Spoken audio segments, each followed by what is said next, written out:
guys. This is one of my favorites. Every time I show up to a show, this guy is at one, and I have finally wrangled him in for a couple of words, and I wanted to find out a little bit more about this beauty right here.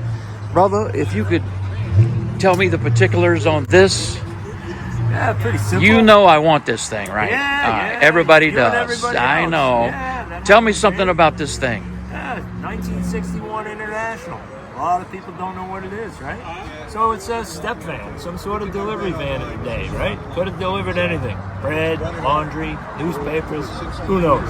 So, it's a work truck. A lot of people get thrown off by what year it is. Everybody wants to guess that it's in the 40s. It's actually a 61.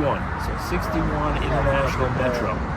So the crazy thing is they started making them in 1937, made them to like 1965. Didn't change the body much, right? Commercial truck. They weren't trying to appease to the masses. It's just a work truck, man. Just get out there and get it done. Single seater back in the day, straight six. So now, on air ride, fuel injected, digital dash. I mean, this thing will roll, and we drive them. My theory is drive them, don't hide them. You got it, Good stuff, brother.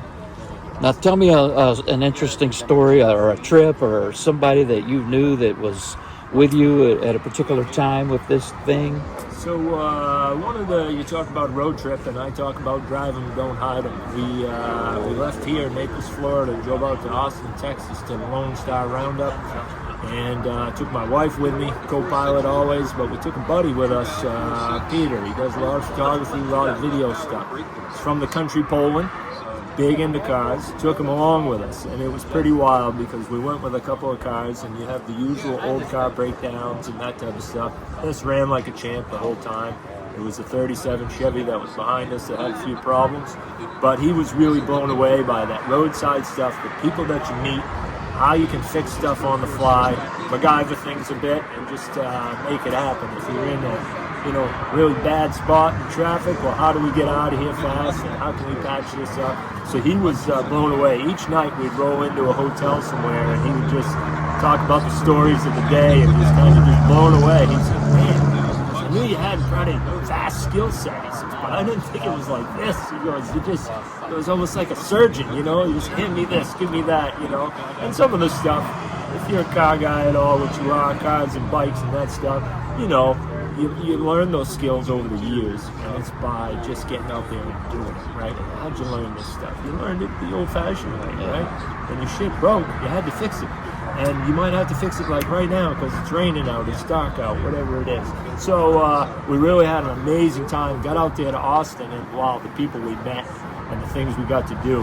We went to Dripping Springs, Texas, and did this thing they call a garage crawl.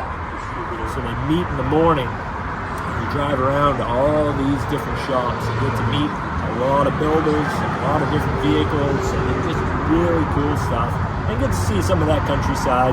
That was new for us. We've been out west a bunch of times, never really done much in Texas. So you talk about how desirable this thing is to yourself. It's funny because it's desirable to me, that's why I built it. But it is really amazing how many people are drawn to this. We could go to almost any type of show, and this is like the standout against beautiful muscle cars, exotics, classics. It doesn't matter, So it's really fun, And the style of the build, I always try to keep within a certain theme. I'm an artist, so I always have a vision of things, how they need to look. Little details like, we have old International truck hubcaps on it, but they're on modern steel wheels. Well, how'd you do that? Those little details go a long way. And I'm a big fan of air rides, so everything I have needs to sit on the ground. And this one is on the ground. On the ground. Yeah, it's cool stuff. So, well, you just went up 10 levels in my book with that. I just noticed that. Yeah, I told you, I'm a Cadillac he's man. the Cadillac guy. Yeah, I love Cadillacs. And guys, by the way, I met Mr. Chips. That's it, buddy. And when I see this thing at the shows or at meets or just around town, if I could just get this thing from this guy, everybody covets this truck. It's the star of every show that I go to, and I finally got a hold of this guy for a few words, and brother, Yeah, it's been great. It's been a pleasure. thank you. Thanks for asking the question. Thanks for the hitting me story. up. You got it. Thanks man. for spending some time with me. Yeah, we'll do more in the future. You got it, brother. All right, man.